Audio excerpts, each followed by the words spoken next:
গরমের ছুটিতে মামার বাড়ি আসাটা ঐশীর কাছে বছরের সেরা ঘটনা। কিন্তু এইবারটা যেন সবকিছুকে ছাপিয়ে গেল। কারণ তার মামাতো ভাই রিক্তা শুধু খেলার সঙ্গী নয়, এক কথায় একজন গোয়েন্দা।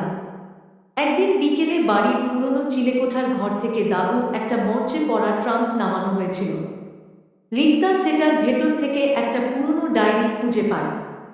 ডায়েরির হলদে হয়ে যাওয়া পাতা ওল্টাতে গিয়ে একটা ভাঁজ করা কাগজ বেরিয়ে এল।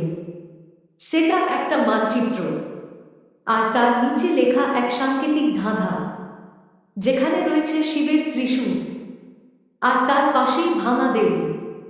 অমাবস্যার রাতে সেথায় যেও, ছায়াপথের নিচে আমার দেখা পেও, সেই ঠাকুরদা। ঐশীর বুকটা ধূপ করে উঠল।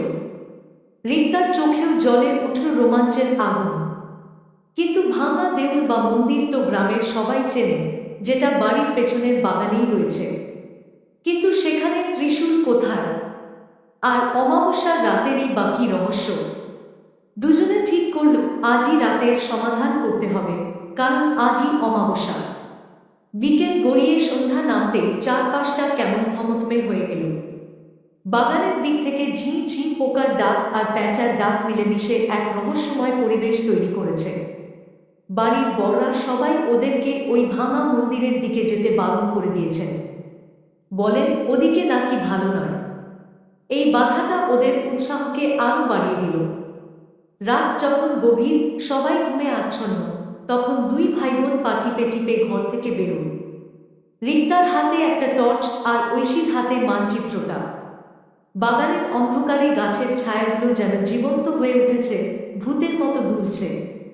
ভাঙা মন্দিরের কাছে পৌঁছাতেই ওদের গা ছমছম করে উঠল। মন্দিরের ভেতরে ঘুটঘুটে অন্ধকার। টর্চের আলো ফেলে তারা দেখল মন্দিরের চূড়াটা প্রায় ভেঙে পড়েছে, কিন্তু তার এক কোণে একটা ত্রিশূলের মতো নকশা এখনো টিকে আছে। কিন্তু ছায়াপথের নিচে কথাটার মানে কি? আকাশে তো আজ চাঁদ নেই, শুধু অগণিত তারা মিটমিট করছে। হঠাৎ রিক্তা টর্চের আলোটা ত্রিশূলের ওপর ফেলল। সঙ্গে সঙ্গে মন্দিরের ভাঙা দেওয়ালের গায়ে ত্রিশূলের একটা বিশাল ছায়া তৈরি হল।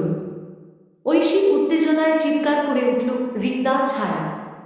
ঠাকুরদা এই ছায়ার কথাই বলেছেন। ছায়াটা যেখানে শেষ হয়েছে সেখানে ইটের স্তূপ জমে আছে। দুজনে মিলে সাবধানে ইট সরাতে লাগল। কিছুটা সরাতেই বেরিয়ে এল একটা চৌকো কাঠের ঢাকনা। ঢাকনাটা সরাতেই হিমশীতল একটা বাতাস বেরিয়ে এল। নিচে অন্ধকার এক সুড়ঙ্গ। সাহসের ভর করে রিক্তা আগে নাম, তার পেছন পেছন ঐশী। সুড়ঙ্গটা বেশি বড় নয়। কয়েক ধাপ নামতেই তারা একটা ছোট্ট ঘরে পৌঁছাল। আর ঘরের ঠিক মাঝখানে রাখা একটা পুরনো সিন্দুক। কিন্তু সিন্দুকে তো মস্ত বড় একটা তালা লাগানো।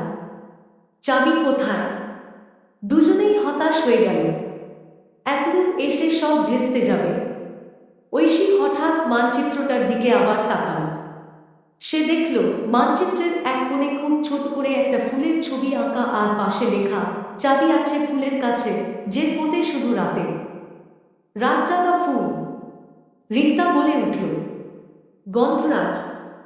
মা বলেছিল মন্দিরের পাশেই একটা বড় গন্ধরাজ ফুলের গাছ আছে। তারা আবার সুড়ঙ্গ থেকে বেরিয়ে এল। টর্চের আলোয় খুঁজে পেল সেই গন্ধরাজ গাছটা। একটা বড় সাদা ফুলের ভেতরেই কাপড়ে মোড়া অবস্থায় তারা পেয়ে গেল সেই পুরনো মরচে পড়া চাবিটা। কাঁপা কাঁপা হাতে সিন্দুকের তালা খুল রিক্তা। ভেতরে সোনাদানা নয়, রয়েছে ঠাকুরদার আরও কিছু জিনিস, একটা পিতলের কম্পাস, একটা ডায়েরি আর একটা ছোট কাঠের বাক্স। বাক্সটা খুলতেই বেরিয়ে এল একটা তারাকচিত পাথর, রাতের আকাশে রাখলে যেটা জলজল করে জ্বলে ওঠে। ডায়েরিতে ঠাকুরদা লিখেছিলেন, জীবনের সবচেয়ে বড় গুপ্তধন হল সাহস আর বুদ্ধি। এই অভিযানটা তোমাদের সেই সাহসকে জাগিয়ে তোলার জন্য। আর এই তারাকচিত পাথরটা তোমাদের মনে করিয়ে দেবে, অন্ধকার যত গভীরই হোক, জ্ঞানের আলো তোমাদের পথ দেখাবে। ঐশী আর রিক্তার মনে হল তারা সত্যি সত্যি এক অমূল্য ধন খুঁজে পেয়েছে। এই রাতের অভিযান আর ঠাকুরদার দেওয়া শিক্ষা তাদের কাছে যে কোনো গুপ্তধনের চেয়ে অনেক বেশি দামি হয়ে গেল।